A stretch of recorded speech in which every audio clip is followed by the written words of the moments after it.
Hello everyone, welcome to engineer study circle. मैं एक बार फिर से आपका स्वागत करती हूँ आपके ही यूट्यूब चैनल में। इस बार आपके लिए रहेगा यूपी पीसीएल जूनियर इंजीनियर का हिंदी स्पेशल रहेगा, जो नॉन टेक्निकल के लिए रहेगा। जितने बच्चे नॉन टेक्निकल से रिलेटेड हैं और जो एग्ज़ाम देने वाले हैं, तो उनका देखते हैं यहाँ पे क्या एग्ज़ाम पैटर्न रहेगा, क्या नंबर ऑफ़ क्वेश्चंस आते हैं, नंबर ऑफ़ मार्क्स आते हैं। तो ये सब चीज़ें हम लोग यहाँ पे डिस्कस करने वाले हैं। कंप्लीट एनालिसिस आप समझ सकते हैं कि ये आपका नॉन टेक्निकल वालों के लिए रहेगा।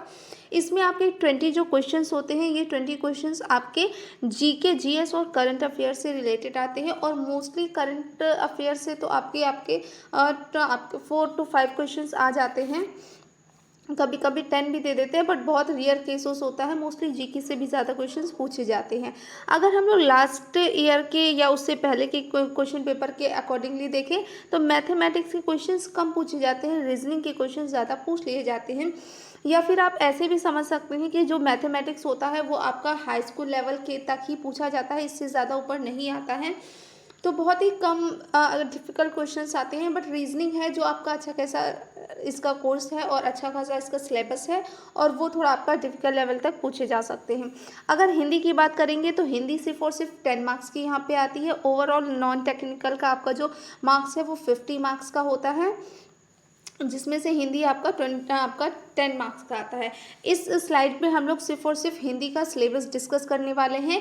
आपके लिए मैं ऐसे ही जीके, करंट अफेयर्स और जीएस और रीजनिंग और मैथमेटिक्स में कौन कौन सा सिलेबस है, आपके क्या क्या टॉपिक्स एग्जाम में पूछे जाते हैं, वो सब भी हम लोग डिस्कस करेंगे नेक्स्ट वीडियो में। तो चलिए आज सबसे पहले हम लोग सिर्फ और सिर्फ हिंदी जान लेते हैं।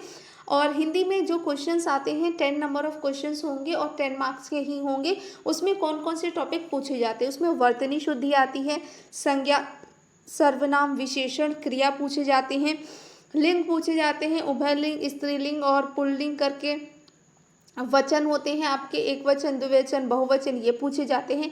काल पूछा जाता है, कारक पूछे जाते हैं, 8 कारक कौन कौन से होते हैं, ये सब पूछे जाते हैं। उपसर्ग प्रत्यय आते हैं, पर्यायवाची आते हैं, अनेक शब्दों के लिए एक शब्द के क्वेश्चंस पूछे जाते हैं। संधि के भी क्वेश्चन समटाइम पूछ लिए जाते हैं। बस आप ये याद रखिए कि नंबर ऑफ क्वेश्चन सिर्फ और सिर्फ 10 क्वेश्चंस होते हैं, ठीक है। इनमें से आपके कोई से भी टॉपिक उसमें से दे दिए जाते हैं। अब ज़रूरी नहीं है कि अगर इस बार क्वेश्चन में अलंकार नहीं पूछा गया है तो अलंकार कभी पूछा नहीं जाएगा। वो आपको एक सिलेबस दे दिया जाता है कि आपको उस सिलेबस में से कुछ भी क्वेश्चंस, वो नंबर ऑफ 10 क्वेश्चंस कहीं से भी वो बना के दे सकते हैं। तो इसलिए आप ये मत कहिए कि लास्ट ईयर पेपर में अगर संधि नहीं आया है या आपका रस, छंद, अलंकार नहीं आए हैं तो इस बार भी नहीं आएंगे।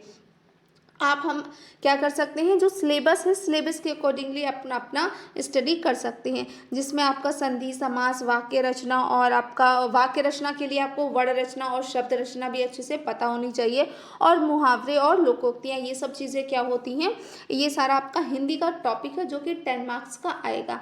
ऐसे ही नेक्स्ट स्लाइड में हम लोग देखेंगे कि रीजनिंग के क्या क्या टॉपिक है, मैथमेटिक्स के क्या क्या टॉपिक है, जीके, जीएस और करंट अफेयर्स के क्या क्या टॉपिक है। Thanks for watching. If you like it, then do like, share, comments and subscribe. Have a good night.